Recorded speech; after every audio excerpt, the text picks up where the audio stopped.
కానీ అక్కడున్న ఫొటోస్ అంటే ఆ సామాజిక వ్యవస్థని నిరూపించే ఫోటోగ్రఫీ, వ్యక్తుల యొక్క హావభావాలు అన్ని ఫోటోల మీద ఆధారపడి కూడా మనము ఒక పరిశోధన చేయొచ్చు అనే దృక్పథాన్ని మనం ఏర్పరచుకుంటూ ఉంటాం అన్నమాట. అంటే ఇక్కడ ఫోటోగ్రఫీ కూడా పరిశోధనలో ఒక ముఖ్యమైన భాగము అవుతుంది అనే దృక్పథాన్ని మనం తెలుసుకుంటూ ఉంటాం. అనేక రకాల చిత్ర దృగ్విషయాన్ని ప్రారంభంలోనే అర్థం చేసుకోవటం కూడా ఎంతో అవసరం అన్నమాట. ఫోటోగ్రఫీ యొక్క మూలాలపై చర్చతో మనము ఈ పాఠంలో అనేక విస్తృతమైన విషయాలను తెలుసుకోగలుగుతాము. సమాజాన్ని అర్థం చేసుకునే సాధనంగా ఫోటోగ్రఫీ ప్రాముఖ్యతని ఎలా ఉంది, కెమెరాలు అంతర్ అలియా మన దృష్టికి ప్రత్యేకంగా చేసే అనేది కూడా ఎంతో ప్రాతినిధ్యం వహిస్తున్నాయనేది కూడా మనము చెప్పుకోక తప్పదన్నమాట. ఫోటోగ్రఫీ తిరిగి రావటము లేదా ప్రత్యేకంగా దానికోసము ఉపయోగించే సాధనం ఏంటి? ఫోటోగ్రఫీకి మనం ఏం ఉపయోగిస్తూ ఉంటాము? ఎప్పుడు కూడా కెమెరాను ఉపయోగిస్తూ ఉంటాం. దాని ఆప్టికల్ క్యారెక్టర్ ద్వారా పూర్తి దృష్టిని ఈ ఫోటోగ్రఫీ కలిగి ఉంటుంది. కెమెరా యొక్క ఆప్టికల్ క్యారెక్టర్ ద్వారా పూర్తి దృష్టిని ఈ ఫోటోగ్రఫీ కలిగి ఉంటుంది. ఇది లెన్స్ యొక్క ఫోకస్ మరియు పరిధిలోని ఇతర అనుబంధ అంశాలతో పాటు ప్రత్యేకమైన సబ్జెక్ట్ని విశ్వసనీయంగా రికార్డ్ చేస్తూ ఉంటుంది అనేది కూడా మనము చూస్తూ ఉంటాం. కెమెరా యొక్క అనుకూలత ఫోటోగ్రఫీని విభిన్న రంగాలలో ఖచ్చితమైన అవగాహన యొక్క సమాజముగా మార్చింది. అయితే మా ఫీల్డ్ నోట్స్ లేదా మరి ఇతర అనుభావిక డేటాల వలె ఛాయాచిత్రాలు కూడా సమాజము మరియు భౌతిక ప్రపంచం యొక్క నిష్పాక్షమైన మరియు ఆబ్జెక్టివిటీ డాక్యుమెంటేషన్ అయిన డేటాను అందించకపోవచ్చు. కానీ ఇది ఖచ్చితమైన లక్ష్యాన్ని చూపగలుగుతూ ఉంటాయి మరియు తరచుగా ఈ యొక్క కంటితో తప్పించుకునే వ్యక్తుల వస్తువులు లేదా సంఘటనల లక్షణాలు ఈ యూనిట్లో మనము ఫోటోగ్రఫీ యొక్క మూలాలను మరియు పరిశోధనా సాధనంగా ఉపయోగాన్ని గుర్తించగలుగుతూ ఉంటాం. అందుకనే మనము ఫోటోగ్రఫీ ఒక శాస్త్రీయ పరిశోధనకు ఒక సాధనంగా చెప్పుకుంటూ ఉంటాం. ఇప్పుడు మనము ఫోటోగ్రఫీ యొక్క మూలాలను ఎలా గుర్తించాలో తెలుసుకుందాం. కెమెరా పరిశీలన సాధనంగా సుదీర్ఘ చరిత్ర కలిగి ఉంటుంది. లియోనార్డో డావిన్సీ పునరుజ్జీవన ఉద్యమం కాలంలో దాని సూత్రాలను మనకు ఎంతో విపులంగా వివరించారు. ఎదురుగా ఉన్న గోడపై ఉన్న చిన్న రంధ్రము ద్వారా సూర్యరశ్మి లోపలకు ప్రవేశించటం వలన బయట ఉన్న దాని యొక్క విలోమ చిత్రాన్ని ఎలా సృష్టిస్తుంది అనే దానిపై అతను చాలా ఆసక్తిని కలిగి ఉన్నాడు. కెమెరా అంటే చీకటి గది అని అర్థము. కళాకారులు అంచనా వేసిన వాస్తవికత, కాంతి యొక్క స్వభావము మరియు దృక్కోణాల వర్ణనను అధ్యయనం చేయగల మొదటి కెమెరా 18వ శతాబ్దం నాటికి ఇది చాలా అభివృద్ధి చెందింది. మొదటి కెమెరాలన్నీ కూడా ఏం చెప్పుకున్నాం మనము? ఎంతో బరువుతో కూడినవి అని చెప్పుకున్నాము. ఒక ప్లేస్లోనే దాన్ని పెట్టేవాడు. చిత్రీకరణ అంతా ఆ ప్రదేశం నుంచి చిత్రీకరించేవాడు. దానివల్ల మనము అనుకున్నంత ఎఫెక్ట్స్ వచ్చేవి కావు. ఈ తర్వాత కెమెరా ఆధునిక కాలంలో అనేక అభివృద్ధి పదంలో పోవటం వల్ల, ఆధునిక సాంకేతిక వల్ల ఎంతో బరువున్న కెమెరాలు మనం చేతిలో పట్టుకునే అతి తేలికైన కెమెరాలుగా మనం వాడుకుంటూ ఉన్నాము. ఇప్పుడు ప్రస్తుత పరిస్థితుల్లో ఈ కెమెరాలు అందరూ అందరు రీసెర్చెస్లు అన్ని సబ్జెక్ట్స్లో కూడా దీన్ని సబ్జెక్టివిటీ కోసము నిరంతరము వాడుతున్నారు అనేది మనం ఇక్కడ గమనించవలసిన విషయం. ఇది గది పరిమాణము వర్షస్ నుంచి పోర్టబుల్ 2 అడుగుల పెట్టిగా కూడా మారిపోయింది అనేది మనం తెలుసుకుంటున్నాము ప్రస్తుత వ్యవస్థలో. ఇది తరువాత 1839లో లూయిస్ జాక్వెస్ యొక్క డాబురే ఒక ఫోటోగ్రఫీ టెక్నిక్ను అభివృద్ధి చేసి పరిపూర్ణం చేశారనేది కూడా మనం చెప్పుకోవచ్చు. ఈ యొక్క డాగ్యురోటైప్ సాపేక్షికముగా చవకైన, ప్రభావవంతమైన మరియు వేగవంతమైన చిత్రాలను ప్రపంచానికి పరిచయం చేయటంలో ఈ యొక్క లూయిస్ జాక్వెస్ డాబురే ఎంతో ఉపయోగపడ్డారు. ఈ కెమెరాలో ఇతను ఒక పితామహుడుగా మనం చెప్పుకోవచ్చు. అతి చవకైన కెమెరా, ప్రభావవంతమైన మరియు వేగవంతమైన చిత్రాలను సమాజానికి అందించడానికి ఈ యొక్క కెమెరాల యొక్క సాంకేతికతను ఎంతో అభివృద్ధి పదములోకి తీసుకువచ్చి సామాజిక అభివృద్ధిని, సామాజిక పరిశోధనలో కెమెరా యొక్క స్థానాన్ని సుస్థిరం చేశారనేది మనం చెప్పక తప్పదు. ఆ తర్వాత ఫోటోగ్రఫీ యొక్క ఆవిష్కరణను అభినందించిన ఉత్సాహం ఏమిటంటే, వ్యక్తులు మొదటిసారిగా విస్తృతమైన, విశ్వజనీయమైన ప్రపంచాన్ని చూడగలుగుతూ ఉన్నాం. ఫోటోగ్రఫీ ద్వారా మనం ఇక్కడే ఉంటాం, ఇండియాలో ఉంటాం. ఇతర దేశాలలో ఏం జరుగుతున్నది ఏంటి అనేది అనేక ఛానల్స్ ద్వారా, ఫోటోగ్రఫీ ద్వారానే మనము నిరంతరము చూడగలుగుతుంటాం. విశ్వవ్యాప్తంగా అన్ని ప్రాంతాల యొక్క సమాచారాన్ని మనము పొందుపరుచుకోగలుగుతున్నాం అనేది దీని యొక్క అర్థం. అంతకుముందు వాస్తవికతను రూపాన్ని ఇచ్చిన చిత్రాలే ఉంటూ ఉండేవి. ఇంతకుముందు కళ ప్రక్రియగా మాత్రమే రికార్డు చేయటం ద్వారా దృశ్యాలు ఫోటోగ్రఫీకి ధన్యవాదాలు తెలుపుకుంటూ ఉన్నాయి.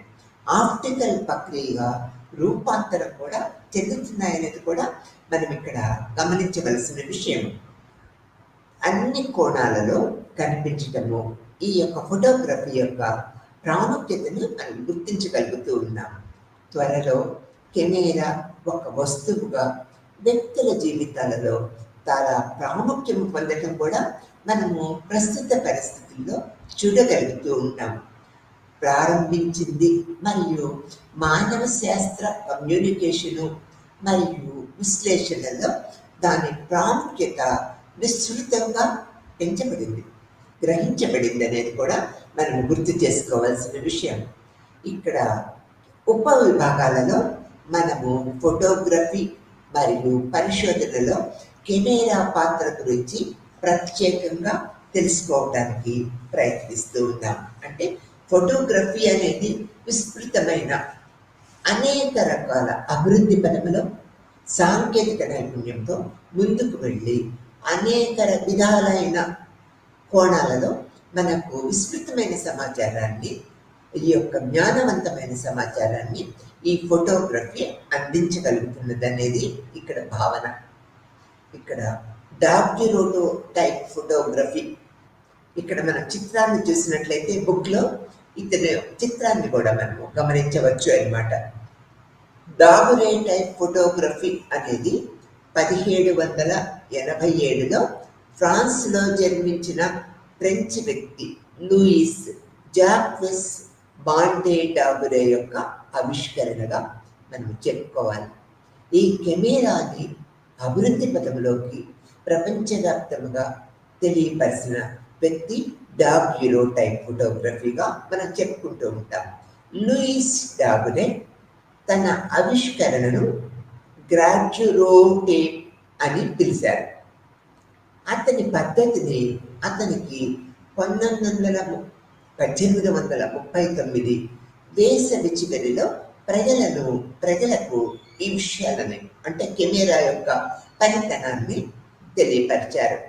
వెండి పూతతో కూడిన రాగి స్ట్రీట్లను, కాంతిని సున్నితం చేయటానికి వాటిని చికిత్స చేయటము, ఆపై వాటిని కెమెరాలో బహిర్గతం చేయటము మరియు పాదరసము ఆవిరి నుంచి వచ్చే పొగలను వెండితో కలిపి ఒక చిత్రాన్ని రూపొందించటము, మరింత బహిర్గతం కాకుండా నిరోధించటానికి సెలైన్ ద్రావణంతో కడగటము. ఈ ప్రక్రియ పద్ధతులన్నీ ఈ యొక్క లూయిస్ డాగురే తన కెమెరా పరికరములో ఛాయా చిత్రీకరణలో ప్రయోగించి ప్రపంచవ్యాప్తంగా ప్రత్యేకమైన గుర్తింపును పొందగలిగాడు అనేది మనము చెప్పుకోవచ్చు. చరిత్రలో వివిధ కాలాలలో కెమెరా పరిమాణాన్ని మనము గుర్తిస్తూ ఉన్నాం. మొదట ఏం చెప్పుకున్నాము? అతి ప్రాచీన కాలంలో కెమెరా ఎంతో బరువుతో కూడుకున్నది అని చెప్పుకున్నాము. ఆ తర్వాత ప్రస్తుత వ్యవస్థలో సాంకేతిక ఆధునీకరణలో కెమెరాలు మన చేతిలో పట్టే స్థాయి నుంచి అతి తేలికైన పరికరాలుగా మనం కెమెరాని వాడుకుంటూ ఉన్నాం. ఇది వ్యక్తుల జీవితంలో ప్రస్తుత వ్యవస్థలో ఒక పార్ట్ అయిందనేది మనకు చెప్పుకోగలుగుతూ ఉన్నాం. తర్వాత ఫోటోగ్రఫీ మరియు ఆధునికత గురించి మనం ఇప్పుడు తెలుసుకుందాం. ఫోటోగ్రఫీ క్లిష్టమైన యుగంలో పుట్టింది అనేది మనం చెప్పుకున్నాం. అది ఆధునికవాదం యొక్క వాహకము మరియు రూపకర్త వాల్టర్ బెంజమిన్ ఫోటోగ్రఫీ యొక్క శక్తి మరియు కమ్యూనికేషన్ యొక్క అత్యంత ముఖ్యమైన ఆధునిక రూపముగా దాని స్థితి గురించి విస్తృతంగా మనకి సమాజంలో తెలియజేశారు. ఫోటో కన్ను దోక్యత వలె మనము కనిపిస్తూ ఉంటుంది, వాస్తవాలను వెలుగులోకి లాగుతూ ఉంటుంది అనేది. దీనితో పాటు ఫోటోగ్రఫీ దృష్టి యొక్క విభిన్న కోణాల నుంచి వీక్షించటానికి కొత్త అవగాహనను కూడా ఇది అందించగలుగుతూ ఉన్నది అనేది కూడా మనము తెలుసుకుంటూ ఉన్నాము. ఇది ఆధునికత సాంకేతికత పరిజ్ఞానము ద్వారా ప్రపంచంలో మున్నెన్నడూ చూడని విధంగా చూడటంతో నిరంతరము మనకి సహాయపడుతూ ఉన్నది, ఎంతో ఉపయుక్తంగా ఉన్నది అనేది చెప్పుకుంటూ ఉన్నాము. అంతేకాకుండా ఫోటోగ్రఫీ ఒకరికి అక్కడ ఉండటము యొక్క అనుభవాన్ని ధృవీకరించగలుగుతూ ఉంటుంది. ఇది కేవలము తెలియని ప్రదేశము సందర్శించడము మాత్రమే కాదు, ఒక వింత ప్రదేశం యొక్క ప్రామాణికమైన అనుభవాన్ని గ్రహించడానికి కూడా మనకి ఈ ఫోటోగ్రఫీ కెమెరా మనకి తెలియపరుస్తూ ఉంటుంది. అంటే ఇక్కడ అర్థం ఏంటంటే, మనం ఏ ప్రదేశంలో ఉన్నా వేరొక ప్రదేశము, ఆ సమాజము, ఆ సమాజ సభ్యుల యొక్క జీవిత సరళిని, జీవిత వైఖరులను మనము ఈ ఫోటోగ్రఫీ ద్వారా, కెమెరా ద్వారా అనేక విషయాలు మనం తెలుసుకోగలుగుతున్నాం అనేది ఇక్కడ ప్రసిద్ధమైన భావనగా మనం చెప్పుకోగలుగుతూ ఉన్నాం. ఆ తర్వాత ఫోటోగ్రాఫ్లు మారుతున్న ప్రపంచాన్ని నిశితంగా వివరించే రికార్డులు మరియు పత్రాలుగా మనం చెప్పుకోవాలి. ఈ విషయంలో ఫోటోగ్రఫీ మరియు చలనచిత్రము రెండు దోత్యము వలె చూసే చర్యలో చిక్కుకున్నాయనేది కూడా మనము గ్రహించవలసిన విషయం. అదనంగా 20వ శతాబ్దం ప్రారంభ సంవత్సరాలలో ప్రింట్ మీడియా అభివృద్ధిలో ఫోటోగ్రఫీ బాగా ప్రభావవంతమైందనేది కూడా అప్పుడు పరిస్థితిలో మనము చూస్తూ ఉన్నాం. ఇది వాల్టర్ బెంజమిన్ ఫోటోగ్రఫీని ప్రజాస్వామ్య మాధ్యముగా భావించేలాగా చేసింది. ఈ యొక్క వాల్టర్ బెంజమిన్ ఫోటోగ్రఫీని ప్రజలలో కలిసిపోయేలాగా, ప్రజలలో ఇనుమడిపోయేలాగా చేసిందనేది ఇక్కడ భావనగా మనం చెప్పుకోవచ్చు. నిస్సందేహముగా 20వ శతాబ్దం ప్రారంభంలో ముద్రించిన పేజీలో ఏమి జరుగుతున్నదో ఊహలను ఉత్తేజితపరుస్తూ ఉంటాయన్నమాట. పోస్టర్లు, ఫోటో మాంటేజ్ మరియు ఫోటోగ్రాఫిక్ మ్యాగజైన్లు చిత్రాల కలయికతో ప్రయోగాలు చేయటంలో అవకాశాలను ఇవి అందిస్తూ ఉన్నాయి.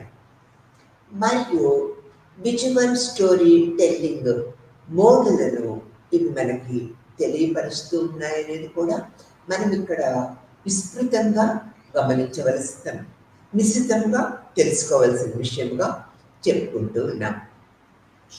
తర్వాత ఫోటోగ్రఫీ రికార్డులోని ముఖ్యమైన అంశాలలో ఒకటి ఏంటంటే కెమెరా దృష్టి యొక్క నిష్పాక్షిక ప్రక్రియ కారణంగా సవరించబడినప్పటికీ అది తగినంత మొత్తంలో ఆ శతాబ్దిక సత్యాలను కలిగి ఉంటుందనేది కూడా మనము గమనిస్తూ ఉన్నామన్నమాట.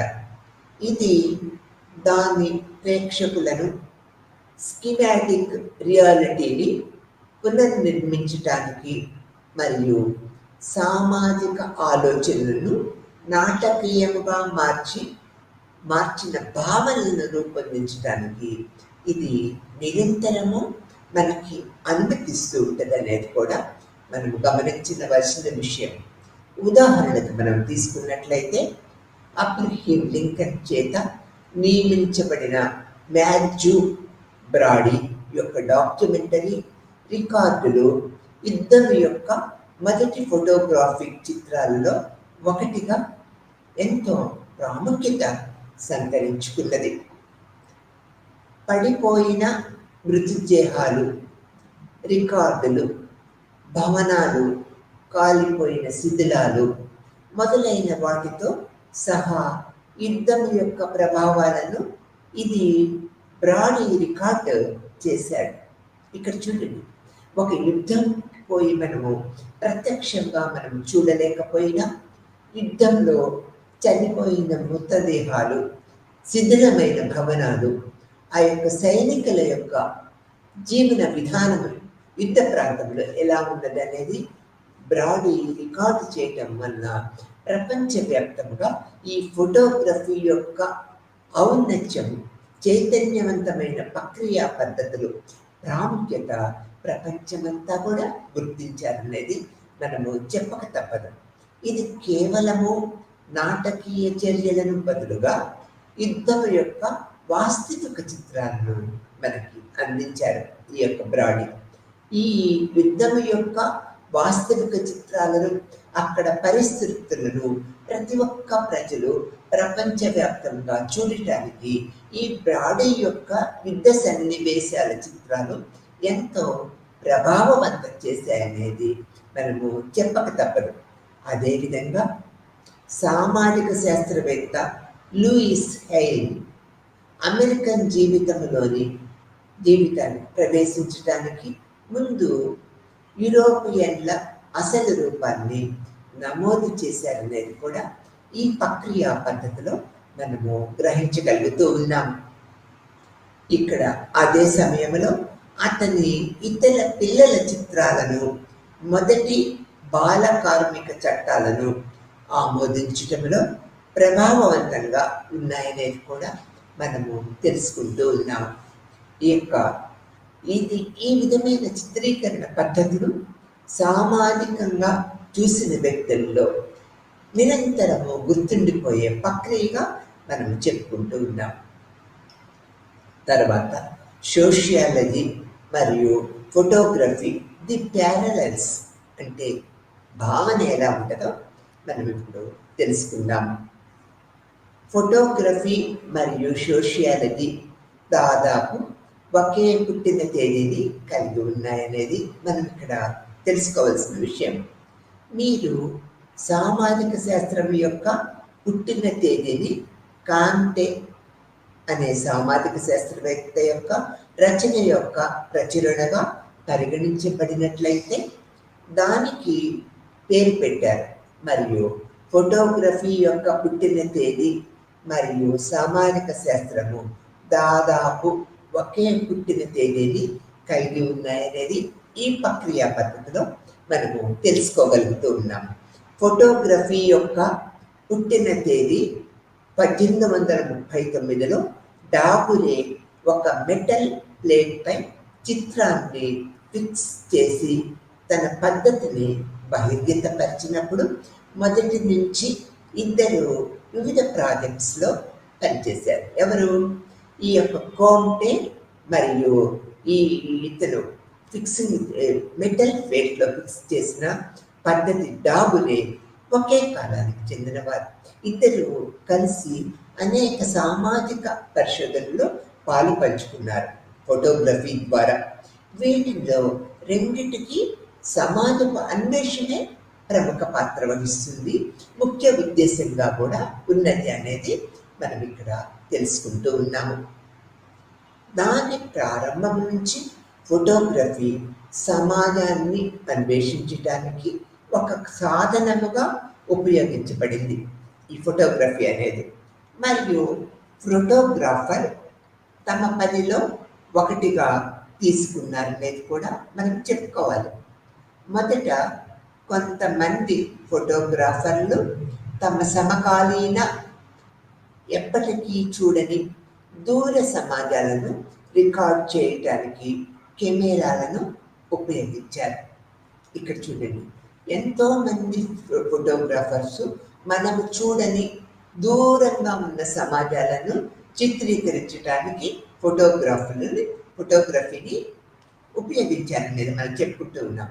మరియు తరువాత వారి స్వంత సమాజంలోని అంశాలను ఎంతో విరివిగా రికార్డ్ చేశారు. కొన్నిసార్లు వారు సామాజిక శాస్త్రంగా ఏమి చేస్తున్నారో కూడా అనేక రకంగా ప్రశ్నించుకున్నారు, భావించారు. ముఖ్యంగా శతాబ్దం ప్రారంభంలో సామాజిక శాస్త్రాలు మరియు ఫోటోగ్రాఫర్లు పదాలు మరియు చిత్రాల ద్వారా సమాజంలోని చెడును బహిర్గతం చేయవలసిన అవసరాన్ని కూడా ఈ పరిశోధకులు అంగీకరించారనేది మనము తప్పక చెప్పుకోవాలి, సృష్టీకరించాలి అనేది మనము ఈ పద్ధతిలో గమనిస్తూ ఉన్నాం. తర్వాత కెమెరా మరియు పరిశోధనలో దాని పాత్ర, ఈ పరిశోధనలో కెమెరా యొక్క పాత్ర ఏ విధంగా ఉన్నదో మనం ఇక్కడ గుర్తిస్తూ ఉన్నాం, తెలుసుకుందాం. మునుపటి విభాగంలో పేర్కొన్నట్లుగా కెమెరాలు దేనినైనా సంగ్రహించే సామర్థ్యము దాని ఆపరేట్ యొక్క వైఖరిపై ఎక్కువగా ఆధారపడి ఉంటుంది. ఇప్పుడు పరిశోధకుడు వేరు, ఫోటోగ్రాఫర్ వేరు. ఫోటోగ్రాఫర్ కూడా సామాజిక విశ్లేషణ, సామాజిక అవగాహన ఉన్నట్లయితే అతని సామర్థ్యంతో, అతని సామాజిక సామర్థ్యంతో ఆపరేటింగ్ యొక్క వైఖరిపై తన ఫోకస్, అంటే ఏ విషయం తెలుసుకోవాలనే దాని మీద తన ఫోకస్ కేంద్రీకరించి ఈ ఫోటోగ్రఫీ ద్వారా సమగ్రమైన చరిత్రను సమాజానికి అందించగలుగుతూ ఉంటాడు.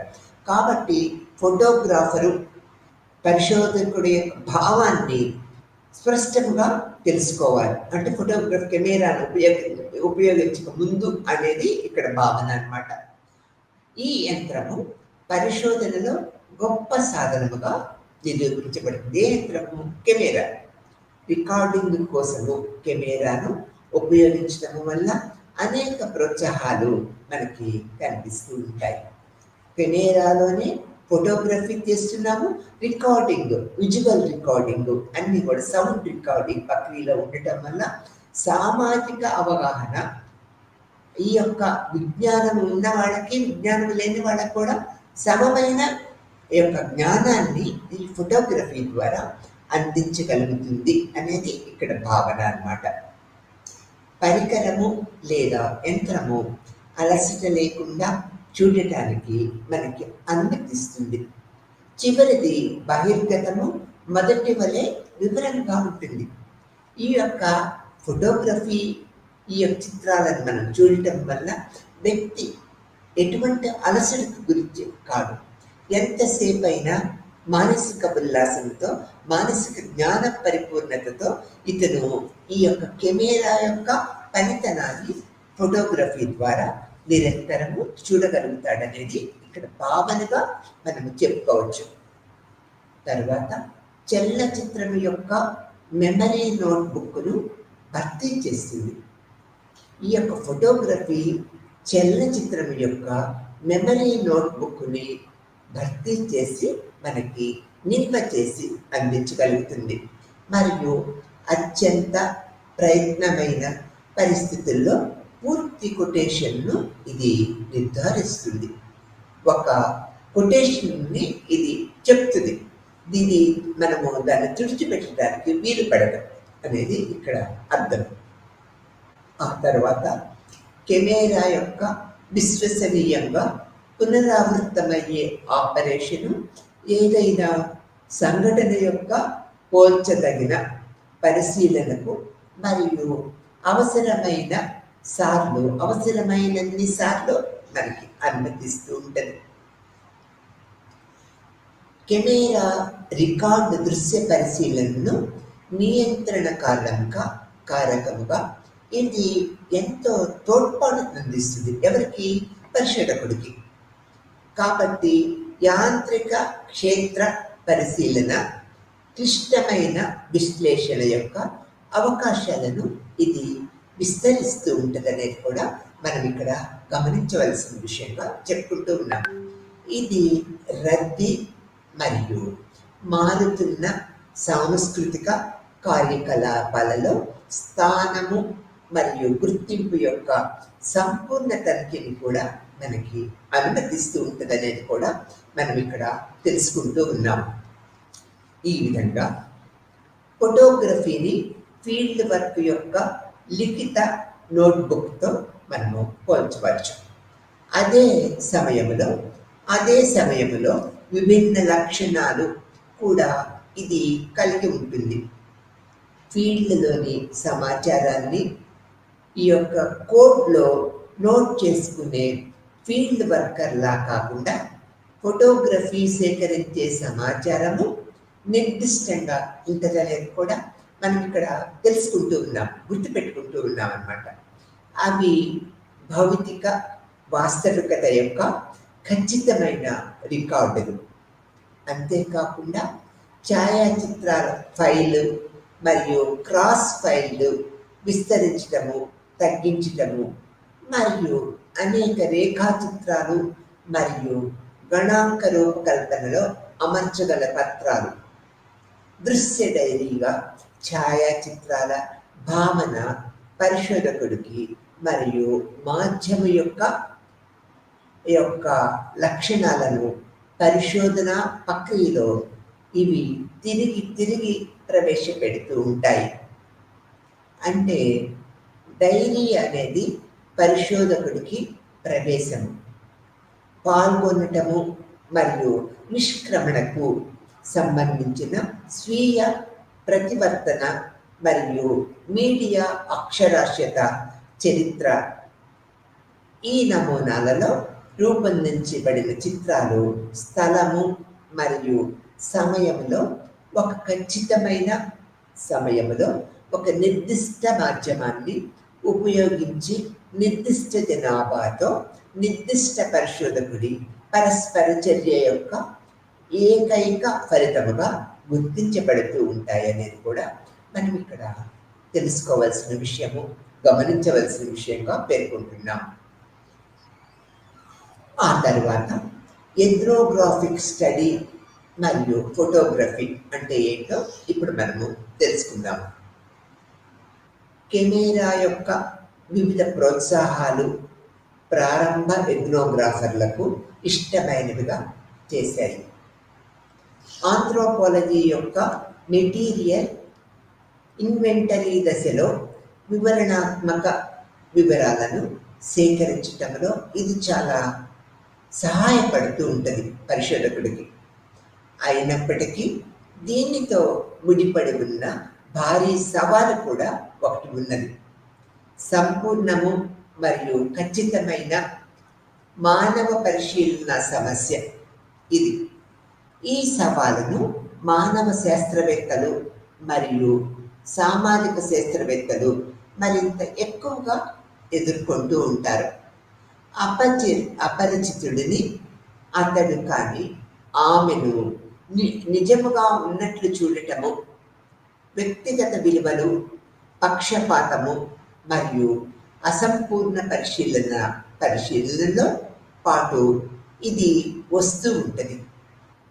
ఫోటోగ్రాఫిక్ రికార్డుల్లో ఈ పక్షపాతము గురించి, సమాజాల పరిశీలనలో పక్షపాతము లేదా పరిశోధించిన ఏదైనా దృగ్విషయము వంటి వాటి గురించి ఎవరు పెద్దగా ఏమీ చేయలేదని సామాజిక శాస్త్రవేత్తలు అంగీకరిస్తూ ఉంటారు. అందువలన ఆధునిక మానవ శాస్త్రవేత్తలు ప్రారంభ ఎథ్నోగ్రాఫర్ల వలె కాకుండా ఫోటోగ్రాఫర్లను ఖచ్చితంగా దృష్టాంతరాలుగా ఉపయోగిస్తూ ఉంటారు. ఎందుకంటే ఫోటోగ్రాఫిక్ వివరాలు ఓవర్లోడ్ మరింత నియంత్రిక విశ్లేషణను ఆటంకం కలిగిస్తుందని వారు భయపడుతూ ఉంటారు. అందువల్ల ఫోటోగ్రాఫిక్ డేటా ఆధారంగా ఆంథ్రోపాలజీలో తక్కువ పరిశోధన ఉంటూ ఉంటుంది. దానికి జోడించడానికి మానవ శాస్త్రవేత్తలు కూడా దృష్టి యొక్క విలువ తారుమారని ట్రంప్ చేయడానికి కెమెరా యొక్క మెకానిక్లను విశ్వసించలేదు. తద్వారా ఇది చక్కని పరిశోధన రికార్డులను రూపొందించడానికి భౌతిక మానవ శాస్త్రము మరియు పురావస్తు శాస్త్రము యొక్క డొమైన్లో ఒక ముఖ్యమైన సాధనంగా ఈ ఫోటోగ్రఫీ, ఎథ్నోగ్రాఫిక్ పద్ధతులు మిగిలిపోతూ ఉంటాయనేది మనం ఇక్కడ గమనించుకోవాల్సిన విషయం. మానవ శాస్త్రవేత్తల ప్రకారము ఫీల్డ్ వర్కర్స్ ఏమి ఫోటో తీయాలి, ఏ ఫోటోలు తీయాలి, ఎప్పుడు మరియు ఎన్నిసార్లు ఫోటోలు తీయాలి, మరియు ఎందుకు మానవ శాస్త్రవేత్తలు కెమెరాను ఉపయోగించడానికి ఎటువంటి క్రియాత్మక మార్గము చూడలేరు అనేది ఒక ప్రశ్నగా ఉన్నది. సమాచార సందృశ్యంతో పాటు ఆంథ్రోపాలజీలో శ్వేత జాతీయులు కాని స్థానికుల గురించి నమ్మక వ్యవస్థ ఇప్పటికే ఏర్పడి ఉన్నది. ఫోటోగ్రాఫిక్ ఈ యొక్క ఇమేజరీ సాంప్రదాయాల ఎథ్నోగ్రాఫిక్ గ్రంథాలు, పద్ధతులు మరియు భావనలను సవాలు చేసే స్థానిక ప్రజల సున్నితత్వాన్ని ఇది వెల్లడిస్తూ ఉంటుందనేది మనం తెలుసుకోవాలి. అయితే కొంతమంది మానవ శాస్త్రవేత్తలు మరియు ఫీల్డ్ వర్కర్స్ కెమెరాలు, ఫిల్ము మరియు వీడియోతో వ్యవస్థీకృత జోక్యాలను నిర్వహించిన సందర్భాలు కూడా ఎన్నో ఉన్నాయి. కానీ మొత్తంగా మానవ సమాజ శాస్త్రంలో స్టిల్ ఫోటోగ్రఫీ తక్కువగా ఉపయోగించబడిన మరియు అసాధారణమైన పరిశోధన పద్ధతిగా ఇది మానవ శాస్త్రంలో మిగిలిపోయింది అనేది కూడా మనం ఇక్కడ గమనించవలసిన విషయంగా చెప్పుకుంటూ ఉన్నాం. ఆ తర్వాత ఎథ్నోగ్రాఫిక్ రీసెర్చ్ అండ్ ఫోటోగ్రఫీ, దాని గురించి క్లుప్తంగా మనం తెలుసుకుందాం. గ్రెగోరీ డాడ్సన్ అనే సామాజిక శాస్త్రవేత్త మరియు మార్గరెట్ మీడ్ అనే సామాజిక శాస్త్రవేత్త, వీరి గురించి మనము ముందు లెసన్స్లో కూడా తెలుసుకున్నాం. వీరు ఎథ్నోగ్రాఫిక్ రీసెర్చ్ అండ్ ఫోటోగ్రఫీ మీద ఎంతో ఆధారపడి సామాజిక పరిశోధనలు చేశారనేది కూడా మనం తెలుసుకున్నాం. ఈ యొక్క మీడ్ అండ్ బేటన్స్ అనే పరిశోధకులు మొదటి సంతృప్త ఫోటోగ్రాఫిక్ పరిశోధనలు చేశారు. దాని ఫలితాలు బలినీస్ క్యారెక్టర్ 1942లో కూడా ప్రచురించబడింది. ఈ పని తర్వాత ఇద్దరు ఫోటోగ్రఫీని ఉపయోగించడము కొనసాగించారు. విస్తృతంగా ఫోటోగ్రఫీని ఉపయోగించారు ఈ పరిశోధనలో. మీడ్ పిల్లల అభివృద్ధి మరియు ఎథ్నోగ్రాఫిక్ మరియు రీసెర్చ్ ఫిల్ములతో మరియు డేట్సన్ అశాబ్దిక కమ్యూనికేషన్ అధ్యయనంలో 1963లో Richard National Film Research Archive వ్యవస్థాపక మానవ శాస్త్రవేత్త మార్గరెట్ మీడ్ మరియు డేట్సన్లు అడుగుజాడలను అనుసరించి కొద్దిమంది మానవ శాస్త్రవేత్తల్లో ఒకరిగా చెప్పుకున్నారు. ఒక బాలనీస్ క్యారెక్టర్ ప్రచురించబడిన 30 సంవత్సరాల తరువాత ఈ యొక్క న్యూ గినియాలో పిల్లల అభివృద్ధిపై ఫోటోగ్రాఫిక్ రీసెర్చ్ చేసిన ప్రవచనాన్ని ఈయన ప్రవేశపెట్టారు. అంటే మీడ్ ప్రచురించిన పరిశోధనల తర్వాత ఒక 30 సంవత్సరాల తర్వాత ఈ యొక్క ఈ అదే ప్రదేశంలో అదే ప్రాంతంలో ఈయన మరలా రీసెర్చ్ చేసి అనేక నూతన విషయాలు ఫోటోగ్రఫీ ద్వారా, ఎథ్నోగ్రాఫిక్ ఫిల్మ్స్ ద్వారా మనకి నూతన అవగాహనని ఏర్పరిచారనేది ఇక్కడ ప్రముఖమైన విషయంగా చెప్పుకోవచ్చు. ఆ తర్వాత కెమెరా మరియు ఫీల్డ్, ఈ యొక్క కెమెరా ఈ ఫీల్డ్ వర్క్లో ఎలా పనిచేస్తూ ఉంటుంది, దాని ప్రాముఖ్యత ఎలా ఉంటుంది అనేది మనం ఇప్పుడు తెలుసుకుందాం. పరిశోధనలో ఫోటోగ్రాఫిక్ డేటాను ఉపయోగించడం వల్ల కలిగే సవాళ్ళు గురించి మునుపటి విభాగంలో మనము అనేక విషయాలు చర్చించుకున్నాం. కెమెరాను విశ్లేషించడానికి మరియు విశ్లేషించడానికి విలువైన సాధనంగా పనిచేసిన మార్గాలను మనం ఇప్పటికే అనేక విషయాలు తెలుసుకున్నాం. ఈ విధముగా ఒక ఫోటోగ్రఫీని ఇతర మార్గాల ద్వారా ఇప్పటికే కనుగొన్న వాటిని చూపించడానికి మాత్రమే ఉపయోగించవచ్చు కెమెరా మరియు ఫీల్డ్ విషయాలలో. ఆ తర్వాత వారి దృశ్య ప్రక్రియను విస్తరించడానికి మరియు మానవత్వం యొక్క స్వభావము మరియు దాని బహుముఖ సంస్కృతులను గురించి మరింతగా తెలుసుకోవడానికి ఈ కెమెరా మనకి నిరంతరము సహాయపడుతుందనేది చెప్పుకోవచ్చు అన్నమాట.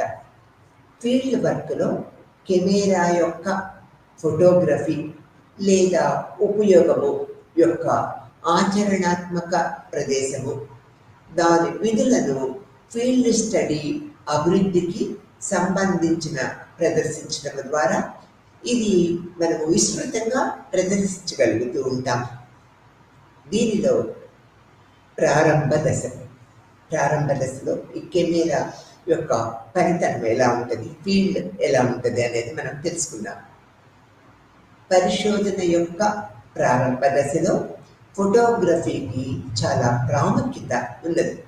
ఎందుకంటే ఇది పెద్ద ప్రాంతాలను ప్రామాణికంగా, వేగముగా మరియు గొప్ప వివరాలతో రికార్డ్ చేయగలిగిన సామర్థ్యాన్ని కలిగి ఉంటుంది. ఇది భవిష్యత్తులో ఉపయోగం కోసము సంక్లిష్ట వివరణలను నిల్వ చేసే సాధనంగా కూడా మారుతూ ఉంటుంది.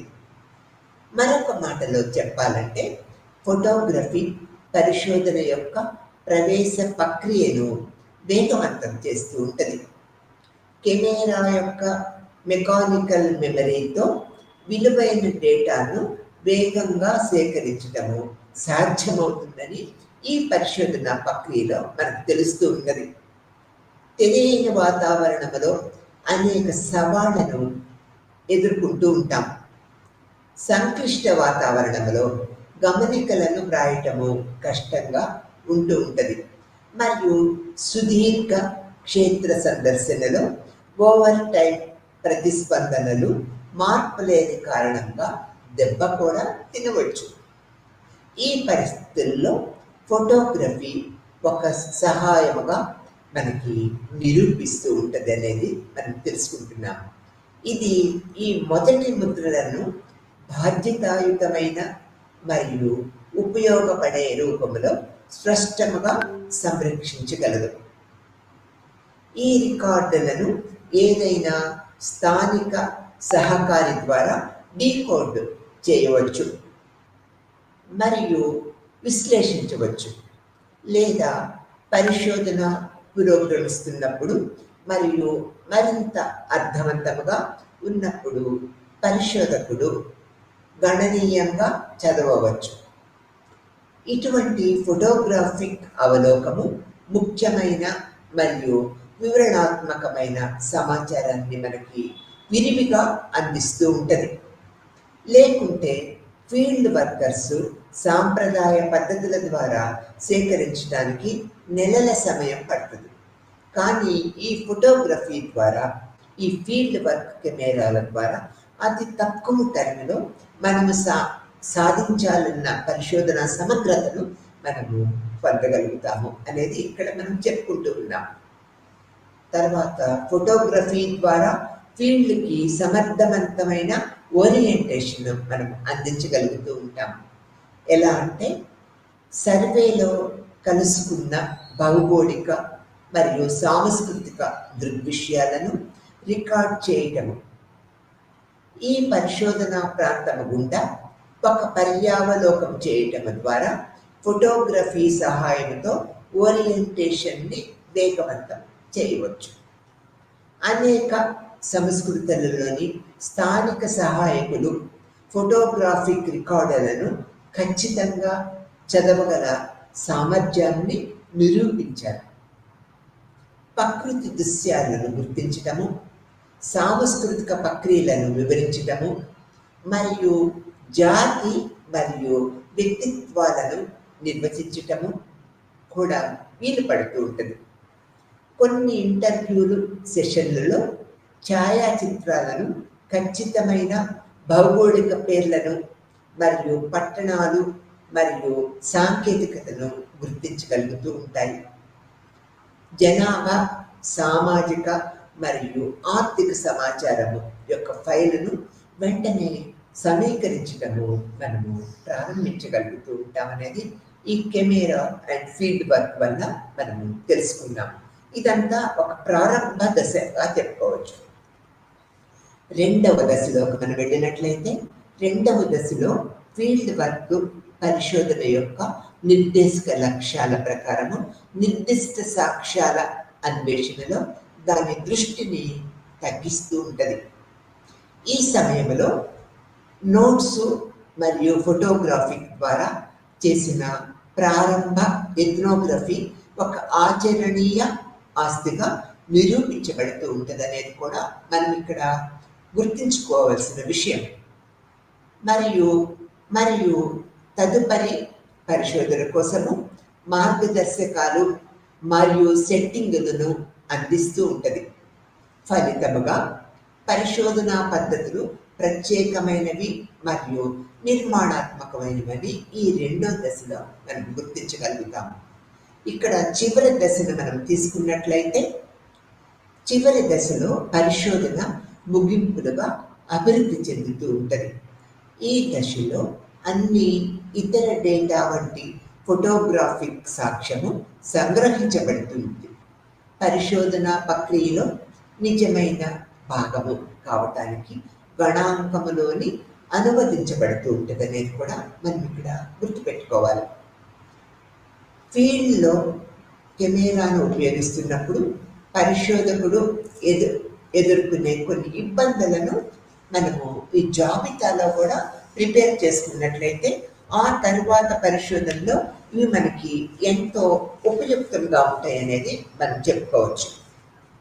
ఇక్కడ తర్వాత ఫోటోగ్రఫీని పరిశోధనా సాధనంగా ఉపయోగించడం వల్ల కలిగే ప్రయోజనాలు తెలుసుకుందాం. పరిశోధనా ప్రక్రియలోని వివిధ దశల్లో కెమెరాను ఒక సాధనంగా ఎలా సమర్థవంతంగా ఉపయోగించవచ్చో మునుపటి సెక్షన్లో మనం చూసాం. ఇప్పుడు సాంఘిక శాస్త్ర పరిశోధనలో చేసిన వివిధ అధ్యయనాలను ఫోటోగ్రాఫిక్ చిత్రాలు ఎలా మరింత మెరుగుపరుస్తాయో వివరంగా మనం అర్థం చేసుకోవడానికి ప్రయత్నిద్దాం. సామాజిక ప్రక్రియలు, సామాజిక పరస్పర చర్యలు మరియు సంబంధాల చిత్రాలను తీయటానికి గుణాత్మక పరిశోధకులు కెమెరాను ఉపయోగించడాన్ని ఎక్కువగా ఇష్టపడతారు. ఇప్పుడు బాగా తెలిసినది పరివర్తన చర్యలలో పాల్గొనే వారి సామాజిక సాక్ష్యాలు స్వీయ అర్థం చేసుకున్నట్లు భావించే ఈ సామాజిక సంబంధాలలో చాలా వరకు సాధారణ మౌలిక సమాచార మార్పిడిలో మనకి కనిపిస్తూ ఉంటాయి. అయితే ఈ సామాజిక పరస్పర చర్యలలో చాలా కోణాలు కూడా ఉన్నాయనేది మనము గుర్తుపెట్టుకోవాలి. లేదా పరిశోధకుడికి తెలియకపోవచ్చు. పరిశోధనా ప్రక్రియలో జరిగే అటువంటి అశాబ్దిక సమాచార మార్పిడిని అర్థం చేసుకోవడానికి దృశ్య మాయాజాలము చాలా అవసరమవుతూ ఉంటుంది.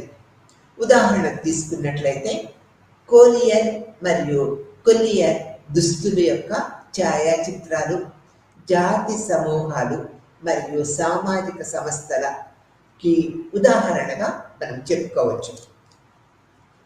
కొన్ని సమయాల్లో కెమెరా కూడా ఒక నిర్దిష్ట సంఘము యొక్క సామాజిక జీవితంలోని ప్రవేశించడానికి ఒక ముఖ్యమైన సాధనంగా మారుతూ ఉంటుంది. తన స్వంత ఎథ్నోగ్రాఫిక్ అధ్యయనం నుంచి ఎత్తి చూపినట్లుగా నివాసితులు ఆ ప్రాంతాన్ని ఫోటో తీయటం గురించి తెలుసుకోవటము వారి ఆసక్తిని మారుస్తూ ఉంటుంది.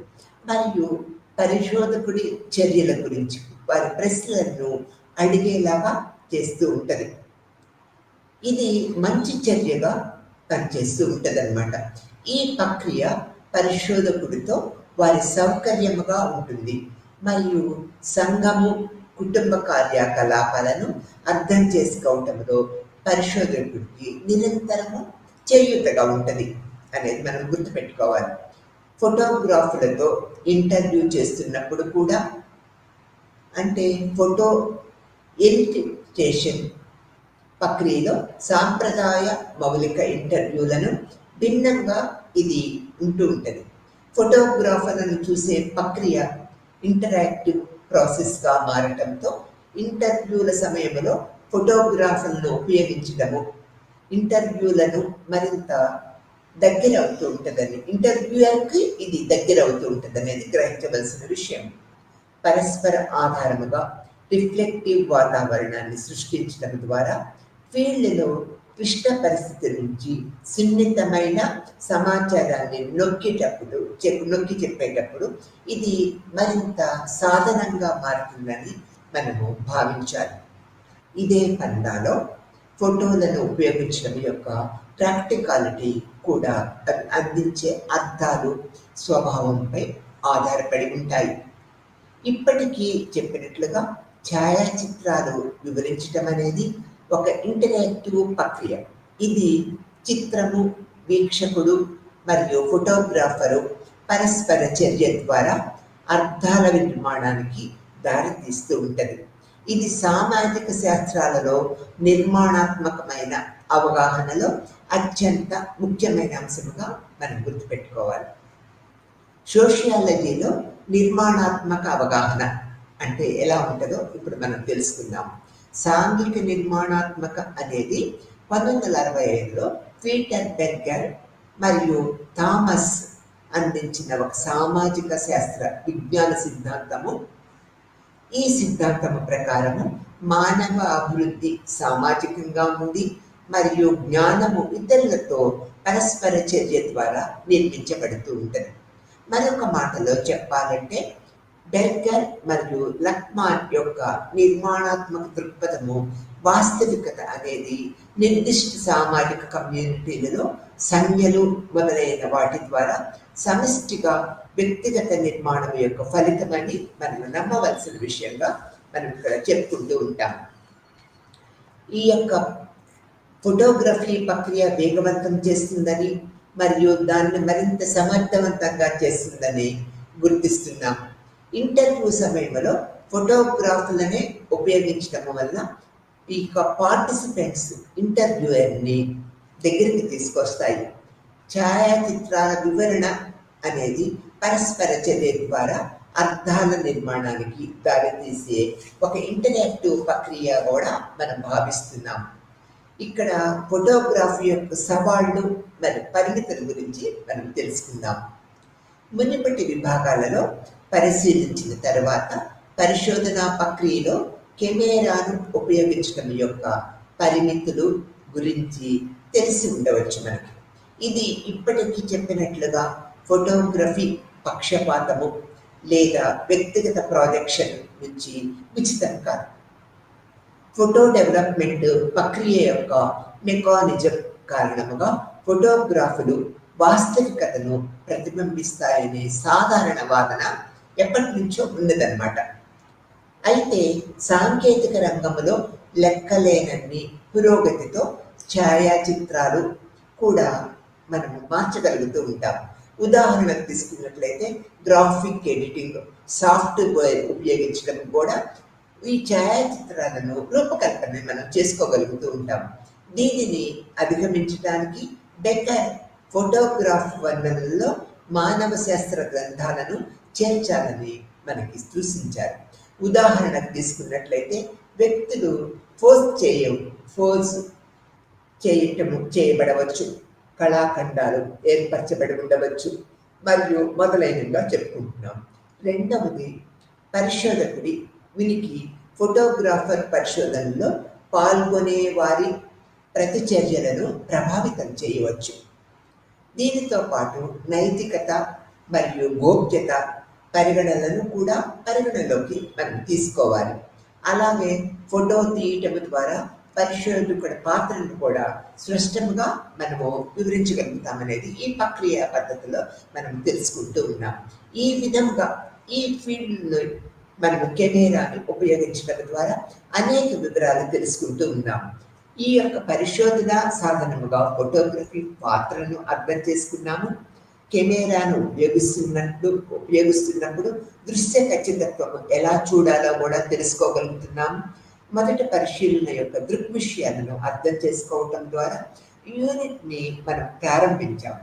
తర్వాత సామాజిక శాస్త్ర పరిశోధనలో కెమెరా అభివృద్ధి ఉపయోగం యొక్క చరిత్రను మనము అనేక కోణాలలో తెలుసుకున్నాము. తర్వాత ఈ యొక్క ఫోటోగ్రఫీ యొక్క క్లిష్టమైన యుగము ఆది ఆధునికత యొక్క క్యారియరు మరియు రూపకర్తగా ఎలా మారింది అనేది కూడా మనము విజువల్గా తెలుసుకుంటున్నాము. ఈ కాలంలో ఫోటోగ్రఫీ మరియు చలనచిత్రము రెండు మారుతున్న ప్రపంచాన్ని మనకి నిశ్చితంగా మనకు తెలియపరుస్తూ ఉన్నది. దృశ్య పరిశ్రమలో ఆధునికత మరియు అభివృద్ధి గురించి వివరించిన తర్వాత కెమెరా ఉపయోగించడం యొక్క సామర్థ్యాన్ని వివరించడానికి విరివిగా మనం ప్రయత్నిస్తూ ఉన్నాం. రికార్డింగ్ కోసము కెమెరాను ఉపయోగించడం వలన అలసటను లేకుండా ప్రతి అంశాన్ని వివరించడం వంటి అనేక మనము వర్క్స్ని ఫీల్డ్ డేటాని మనం సేకరించుకోగలుగుతూ ఉన్నాం. కొన్ని సమయాల్లో ఇది ఫీల్డ్ నోట్లను ఉపయోగించి పరిశోధన చేసే సాంప్రదాయ పద్ధతికి ప్రోత్సహించడాన్ని మనం చెప్పుకుంటూ ఉంటాం. ఫోటోగ్రఫీ ఒక పద్ధతిగా కొన్నిసార్లు అనుమానాస్పదముగా చూసినప్పటికీ అది రంగంలో సమర్థవంతమైన ఫలితాలను అందించే మార్గాలు కూడా ఉన్నాయనేది మనము ఈ లెసన్ ద్వారా గ్రహించగలుగుతున్నాము. ఇక్కడ సాధనముగా కెమెరా కీలక పాత్ర పోషిస్తుందని, సున్నితమైన మరియు సంక్లిష్టమైన సామాజిక పరిస్థితులలో మనము తదుపరి విభాగంలో వివరించబడిన ప్రతివాదులతో బంధాలను ఏర్పరచటంలో కూడా ఇది చాలా ప్రయోజనకారిగా ఉంటుందనేది కూడా ఈ లెసన్ ద్వారా తెలుసుకున్నాం. ఈ విధంగా మనము ఈ లెసన్ ద్వారా photography as a tool of రీసెర్చ్లో ఎలా పనిచేస్తుందో తెలుసుకున్నాము. నమస్తే.